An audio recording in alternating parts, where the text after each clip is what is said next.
Recuperação extrajudicial das Casas Bahia. Foi essa notícia que a gente recebeu no final do domingo. O mercado já acordou na segunda-feira tendo que entender o impacto disso. E muita gente não sabe ali avaliar quais as reais consequências dessa recuperação. Então, a primeira coisa que a gente tem que entender é por que extrajudicial e não judicial. Como o próprio nome diz, né, você está fora ali do judiciário, não tem um juiz envolvido nessa reestruturação da dívida. E isso acontece principalmente quando você tem uma concentração muito grande dos credores. Isso acontece no caso das Casas Bahia, tá? Eles têm uma dívida em torno de 4 bi e 2,1, 2,2 estão concentrados em Banco do Brasil e Bradesco.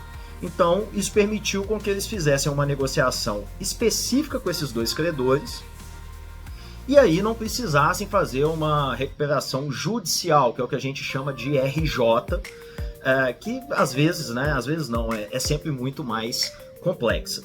Como que ficou a estruturação disso? Tá? A dívida ia vencer em aproximadamente 2 anos, era em torno de CDI mais 3% ao ano, um pouco menos, dependendo da série ali que a gente está falando, das debêntures, das CCBs que foram renegociadas.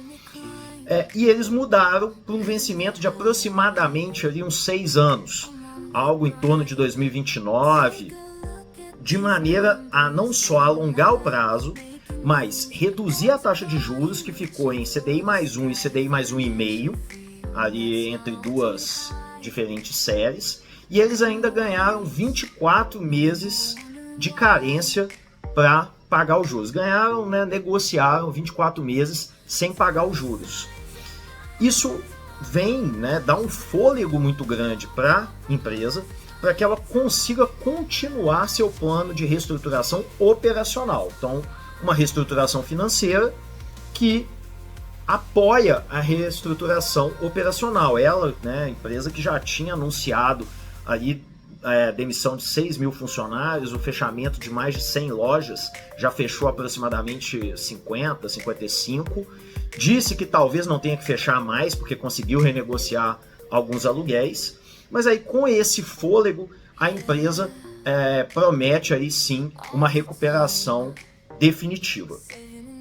É muito importante entender que quem é pessoa física e tinha debêntures, por exemplo, das Casas Bahia, envolvidas aí nessa reestruturação, foi arrastado ali por essa renegociação, porque mais de 50% dos credores aprovaram essa renegociação.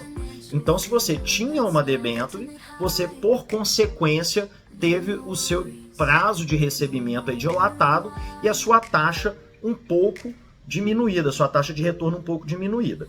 Você vai ter a opção porque ficou incluído isso na negociação, de fazer a troca da dívida por ações, o que você pode avaliar como talvez benéfico, ou interessante para você. Por quê?